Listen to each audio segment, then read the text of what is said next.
సద్గురు, ఈ రోజుల్లో చాలా మందికి థైరాయిడ్ ఉంటుంది. హైపోథైరాయిడిజం లేదా హైపర్ థైరాయిడిజం ఏదో ఒకటి. మనం అయోడిన్ ఉన్న ఉప్పు తింటున్నాం, అయినా థైరాయిడ్ సమస్యలు కనిపిస్తూనే ఉన్నాయి. ఈ సమస్యలు పెరగడానికి కారణం ఏంటి? ఇది ఒత్తిడి వల్ల, మధుమేహం, రక్తపోటులాగా? ఈ లక్షణాలని మనం హఠాయోగం లేదా క్రియాయోగం లేదా ఇలాంటి ప్రతిష్ఠీకరించిన స్థలాల్లో ఉండడం ద్వారా నయం చేసుకోవచ్చా? వీటి బారి నుండి తప్పించుకునేదెలా?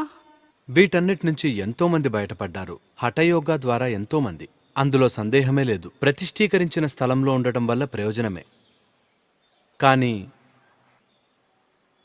ఇప్పుడు ఇలా ఎక్కువగా థైరాయిడ్ సమస్యలు పెరిగిపోవటం,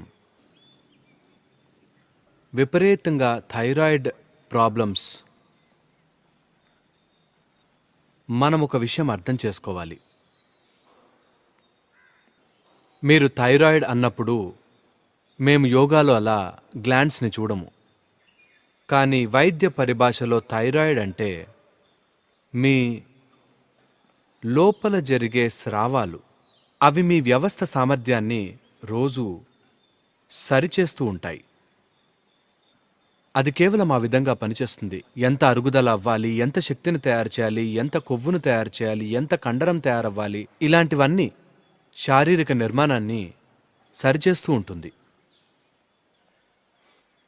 మీ శరీర నిర్మాణానికి మీ మానసిక నిర్మాణానికి ఎంతో దగ్గర సంబంధం ఉంది. ఇవాళ నిరూపణకి కావలసినంత డేటా ఉంది.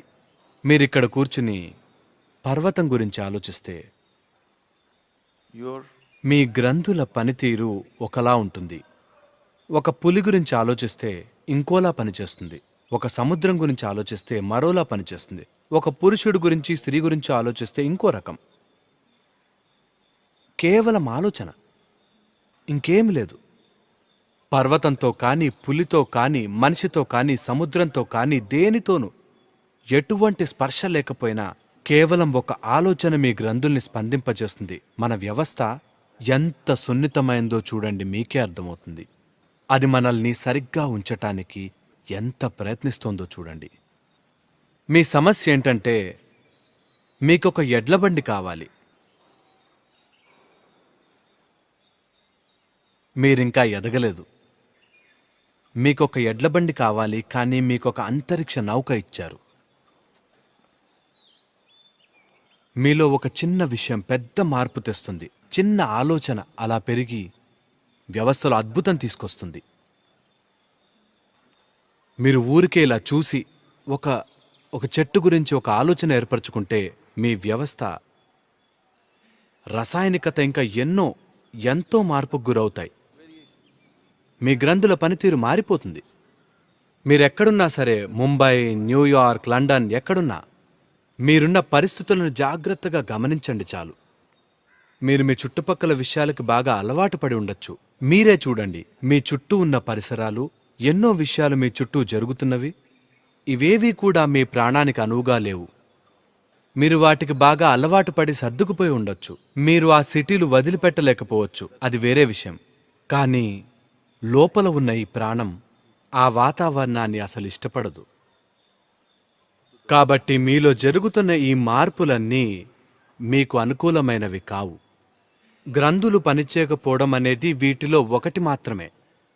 మీ గ్రంథులన్నిటినీ సమన్వయపరిచే of glandular function, one thing is the thyroid. ముఖ్యమైన చర్యలో థైరాయిడ్ ఒకటి. అది మనం తేలికగా గుర్తుపట్టవచ్చు. ముందు మీ శారీరక, మానసిక స్థితులు అటు ఇటు అవుతాయి. ఇదంతా ఒక అలజడి వల్ల. మరొక అంశం ఏంటంటే, మీ లోపల జరిగే అలజడి ఒక అంశం మీ మానసిక ధోరణి. మీలో అలజడి రేపే మరొక అంశం మీరు ఏ రకమైన ఆహారం తింటున్నారన్నది. ఈ రోజుల్లో మీరు తినే ఆహారం ఎలా ఉందంటే, ఎన్నో రకాల కెమికల్స్ ఉంటున్నాయి. మీరు సేంద్రియంగా పండించిన ఆహారం తింటున్నప్పటికీ వాటిలో కూడా సేంద్రియ కెమికల్స్ వాడుతున్నారు. ఇప్పుడు ఆ స్థాయికి వచ్చేసింది. హాయిగా అడవుల్లో పెరిగిన ఆహారం అలా తెంపుకుని తినటం చాలా కష్టమైంది. ఇప్పుడు అది చాలా చాలా తక్కువ. అదెంతో అరుదుగా చూస్తుంటాం. ఇక మీదట ఆ కొద్ది మంది కూడా ఈ రకమైన ఆహారం తినలేరు. అంతా బజారు నుంచే రావాలి. ఈ బజారులో దొరికే సరుకంతా ఎంత ఎక్కువ పండించామనే లెక్క తప్పితే ఎటువంటిది పండించామని కాదు. ఇంకో విషయం ఏమిటంటే ఈ దేశంలో ఇవన్నీ ఎప్పుడో పోయాయి, భయపడకండి. మా బామ్మ ప్రతిరోజు ఈ కూరగాయల అబ్బాయి ప్రతిరోజు ఉదయాన్నే ఒక పెద్ద బుట్టతో అప్పుడే కోసిన కూరగాయలతో 8 మా గడప ముందుకొచ్చేవారు. వాళ్ళు రాగానే ఆవిడ చూసి కొనాలనుకుంటే ఇక ఆ అబ్బాయిని ఆ కూరలను ముట్టుకోవడానికి కూడా ఒప్పుకునేది కాదు. కోసి తెచ్చింది వాళ్లే, తాజాగా ఉన్నాయి, అప్పుడే కోసినవి అయినా సరే But అవి తక్కెడలో వెయ్యాలంటే 1, 2, 3, 4 అంటూ అతన్ని ముట్టుకొనిచ్చేది కాదు. నా కూరలు ముట్టుకోద్దబ్బాయి అంటూ. ఇదేదో క్రిముల్ని దూరంగా ఉంచటానికి పద్ధతి కాదు. ఆవిడ పిల్లలు, మనమలు తినబోయే ఆహారాన్ని ఆ కూరలబ్బాయి కానీ అమ్మాయి కానీ ముట్టుకోకూడదంతే. ఆవిడే వాటిని ఒక తీరులో ముట్టుకోవాలి. ఆవిడ వాటిని ఇష్టంగా, లాలనగా ఇలా చూసి అలా చూసి వాటిని తిరిగి ప్రేమగా వండుతుంది. ఇదంతా జోక్ అనుకోకండి. ఇవన్నీ మీ జీవితంలో లేకపోతే మీరు మందులు మింగి బతకాలి. మీ గ్రంథులను బాగు చేసుకోవాలి. ఇలా ఒక టాబ్లెట్ వేసుకుంటే బ్యాలెన్స్ రావడం అసాధ్యం. మీరు గ్రంథిని అణిచిపెట్టవచ్చు, కానీ బ్యాలెన్స్ తేలేరు. అసలు వీలు కాదు. ఎందుకంటే మీలో పరిస్థితులు ప్రతిరోజు ప్రతిక్షణం మారుతూ ఉంటాయి. ఇవి ఒక లెక్కలో ఉంటాయి, చాలా చురుకుగా జరుగుతాయి. దాన్ని ఒక మాత్రతో చంపేసి ఎలాగో అలా బండి నడిపేస్తే మీరు సరిగ్గా పనిచేయని యంత్రం అన్నమాట. ఇలా పనిచేయని యంత్రం ఇది ఎన్నో విధాలుగా బయటపడుతుంది. కొంచెం పరిమితుల్ని పెంచినప్పుడు అది మనకి తెలుస్తుంది. మామూలుగా సాధారణంగా ఉన్నప్పుడు సమస్యలని చూపించదు. ఎలా ఉంటుందంటే మీ కార్ టైర్ పంచర్ అయినా కూడా 20 కిలోమీటర్ల వేగంతో మెల్లగా నడిపించవచ్చు కదా. కొన్ని పగులుతాయి, కొన్ని విరుగుతాయి, అయినా ఇంటిదాకా పోవచ్చు. కానీ కారు గంటకి 200 కిలోమీటర్ల వేగంతో దూకితే మీ టైర్ పంచర్ అయితే మిమ్మల్ని రోడ్ అవతలకు విసిరేస్తుంది. అంతే, చాలా సులువైంది. ఈ విషయాలన్నీ సరిచూసుకుంటే మీ జీవితాన్ని మరింత ఉన్నతమైన స్థితికి తీసుకెళ్తే అది నిలబడుతుంది. కానీ వీటిలో బ్యాలెన్స్ లేకుండా చేస్తే మీరే చూస్తారు, అది మొరాయిస్తుంది. ఇదంతా మీ చుట్టూ ప్రతిరోజు కనిపిస్తూనే ఉంటుంది. కాబట్టి మీ జీవితాన్ని సరిచేసుకోవడానికి సరే, మీరు మీ ఊళ్ళు వదిలేసి వెళ్ళి అడవుల్లో ఉండలేరు, మీరు వాతావరణాలు వదిలేసి వెళ్ళలేరు. కనీసం పరిస్థితుల ప్రభావం మీ మీద పడకుండా చూసుకోవాలిగా. వీటి ప్రభావం అసలంటూ ఉంటుంది, కానీ ఎంత అన్నదే అసలు ప్రశ్న. ఎంత ప్రభావం? కనీసం మీ ఇంటి చుట్టూరా పచ్చని మొక్కలుండేలా చూసుకోండి. చోటు లేకపోతే మీ గదులు నింపేయండి. దీనివల్ల విచిత్రమైన పడగదులు తయారవుతాయి. పైకప్పు సగం తీసేయండి. ఓహ్, పైన ఇంకొక ఫ్లోర్ ఉంటుంది కదా సద్గురు. సరే, పక్క గోడల్ని తెరవండి, కాస్త సూర్యరశ్మి వచ్చేలాగా చూడండి. అవును, మొత్తం మూసేసుకుని ఒక ఏసీ ఎప్పుడు బుర్రని మోగడం కాదు. ఇది ముఖ్యం.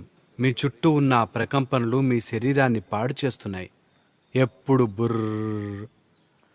ముఖ్యంగా నేను బయట దేశాలకు వెళ్ళినప్పుడు, particularly in United States. ముఖ్యంగా అమెరికా, ఐరోపాలో కొంచెం నయం. అమెరికాలో ఎప్పుడు చూసినా ఏదో ఒకటి ఎప్పుడు మోగుతూనే ఉంటుంది అని, ఆగకుండా. ఇక్కడికి రాగానే ఇలా నిశ్శబ్దంగా జీవితం మెరుగవుతుంది. అంతా అలజడైతే మీరేమో ఇలా. చాలామంది ఈ విషయం గ్రహించట్లేదు, కానీ ఇదే జరుగుతోంది వాళ్ళకి. రోజుకి 8 నుంచి 9 గంటలు నిద్రపోతున్నారంటే వాళ్ళు వాళ్ళ సహజమైన నివాసయోగ్యమైన ప్రదేశాల్లో ఉండట్లేదని అర్థం. నిద్రతో వాళ్ళని వాళ్ళు రక్షించుకుంటున్నారు. So, మిమ్మల్ని మీరు రక్షించుకోవడానికి మానసిక రోగాలు, రకరకాల అసమతుల్యాలు దాటటానికి 8 గంటలు నిద్రపోతారు. అంటే సగం జీవితం మీరు చనిపోయినట్టే. you're dead. మరణం ఎప్పటికీ మంచి పరిష్కారమే. కానీ మనం చూస్తోంది దానికోసం కాదు. మనం జీవించడానికి పరిష్కారాలు కావాలి, Not. అంతానికి కాదు. దేన్నైనా ముగించేస్తే అది పరిష్కారమే, అవునా? ఆ? పరిష్కారమే, కానీ మనకు కావలసింది అది కాదు. మనం ఇక్కడ ప్రాణాలతో ఉంటూ ఏ సమస్య లేకుండా ఉండాలి. ఇది జరగాలంటే మీరు ఒకటి చెయ్యొచ్చు. ఇది మీకు విచిత్రంగా అనిపించవచ్చు, నేను కూడా అలాగే అనుకుంటా మీ గురించి. అయినా సరే మీరు నిద్రపోయే స్థలంలో చెట్లుండేలా చూడండి. మీరు నడుస్తున్నప్పుడు మీ చుట్టూ ఉన్న మరో ప్రాణి పట్ల మీరు స్పృహతో ఉండాలి. చాలామందికి చుట్టుపక్కల ఉన్న మనుషుల మీదే స్పృహ ఉండదు. కాబట్టి నేను మీకు గుర్తు చేస్తున్నాను, జీవం ఉన్న ప్రతి ప్రాణం పట్ల మీకు స్పృహ ఉండాలి. ఒక చెట్టు, ఒక మొక్క, గరికపోచ, గెంతుతున్న మిడత, మీ చుట్టూ తిరుగుతున్న మీకు నచ్చని మనుషులు కూడా. ఎన్నో విషయాలు, అన్నిటి పట్ల మీకు స్పృహ ఉండాలి. మీరిలా ఈ చెట్టంటే నాకెంతిష్టమో. మీరు చెట్లని ప్రేమించక్కర్లేదు, మీరు ఆ చెట్లు వల్ల పోషణ పొందాలి. అదే సరైన జీవన విధానం. మీకు నచ్చినా నచ్చకపోయినా అది మిమ్మల్ని పోషిస్తోంది. మీ చైతన్యంతో జరిగితే ఆ పోషణంతా సరిగ్గా నడుస్తుంది. మీ చుట్టుపక్కలున్న ప్రతి వస్తువు పట్ల మీరు చైతన్యాన్ని కలిగి ఉంటే, సాధారణమైన సహజమైన పనితో మీ థైరాయిడ్ గ్రంథులు సమతుల్యం సాధించే అవకాశం ఉంది. కోర్స్ హఠేవుగా కూడా ఉందనుకోండి. క్రియలున్నాయి, ఇవన్నీ తప్పకుండా సాయపడతాయి. ప్రతిష్ఠీకరించిన స్థలాలు, అత్యంత శక్తిచే పవిత్రమైన స్థలాలు ఇంకా చాలా ఉన్నాయి. ఒక ముఖ్యమైన కారణం ఏంటంటే, సాంకేతికత పెరిగిన కొద్దీ మనుషుల్లో చురుకుదనం చాలా చాలా తగ్గుతోంది. ఒక రోజులో సగటున ఒక సాధారణ వ్యక్తి ఇదివరకటి రోజుల్లో ఎంత చురుగ్గా ఉండేవాడో, ఎంత శారీరక క్రియాశీలతో చూపించేవాడో, ఇప్పటి పరిస్థితితో పోలిస్తే ఇప్పుడు అది ఎంత తక్కువైపోయిందో. అంత తక్కువ క్రియాశీలత మీ వ్యవస్థ బ్యాలెన్స్లో ఉంచటం Keeping the balance in the system is difficult. చాలా చాలా కష్టమవుతుంది. కొంచెం బ్యాలెన్స్ లోపించినట్లు అనిపిస్తే నిద్రపోకండి. అలా ఇంబ్యాలెన్స్ అనిపిస్తే లేచి ఏదో ఒక పని చేయండి. ఎక్కడ శక్తివంతంగా హుషారుతో పని జరుగుతుందో అక్కడ దూకండి. ఎంత అనారోగ్యంగా అనిపిస్తే అంత ఎక్కువ క్రియాశీలత చూపించండి. అవును, Because మీరు వెనక్కి తగ్గితే దానికి బలమిస్తున్నట్లే. ఒకవేళ మీరు మరీ అనారోగ్యంగా ఉంటే అది వేరే విషయం. లేకపోతే మాత్రం మీరు తప్పకుండా ఇలా చెయ్యాలి. ఎందుకంటే మనం గ్రంథుల సమతుల్యత గురించి మాట్లాడుతున్నాం కాబట్టి దానికి క్రియాశీలతే పరిష్కారం. అంటే క్రియాశీలతని పుట్టించకండి. ముఖ్యంగా న్యూయార్క్లో ఉంటున్నవారు మీకే చెప్తున్నా, పుట్టించకండి. చేతికి హెల్త్ బ్యాండ్ కట్టుకుని 10 అడుగులు, 12 అడుగులు ఇలా చేయకండి. ఇది క్రియాశీలత కాదు. దానివల్ల మరింత అడ్డం పడతారు. హాయిగా సంతోషంగా ఏదైనా చేయటం, ఆనందంగా జీవితంతో ఉండటం అంటే, చురుకుదనం అంటే ఇలా కూర్చుని మీలో మీరు అద్భుతంగా ఎలా ఉండాలో తెలియకపోతే వెళ్ళి ఆడండి. ఏదైనా ఆట ఆడండి. ఊరికే పరిగెత్తండి. నడుస్తూ మీ చుట్టుపక్కల ఉన్న మిడతను అనుకరించండి. అవును, ఎందుకు ఎప్పుడు చేయలేదా? అదే మీతో సమస్య. ఇప్పుడు మీరు వెళ్ళేటప్పుడు మీరలా వెళ్ళటం నేను చూడాలి. ఎందుకంటే మీరు గడ్డిలో నడుస్తారు కదా. మీరు ఇప్పుడు మిడతలాగా వెళ్ళాలి. ఎంత ఉత్తేజంగా అనిపిస్తుందో మీరే చూడండి. అనవసరంగా మీరు మీ సమస్య ఏంటంటే, మీరు మీ జీవితం పట్ల చాలా సీరియస్గా తయారయ్యారు.